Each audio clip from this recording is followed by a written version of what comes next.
what are some common mistakes professionals make on LinkedIn, and how can we avoid them to maximize our chances of achieving our professional goals? Great question, Leo, and thank you for asking it.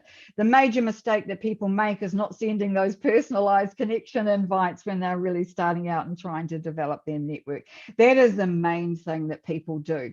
But also, I think equally right up there in a major stakes is not having a really good, compelling LinkedIn profile. You need to have it complete, you need to have it eye-catching, and people need to be able to look at it at a glance and know what it is that you do. So having a really good profile is important, and you need to fill it out, all those sections, and add as much detail as you possibly can.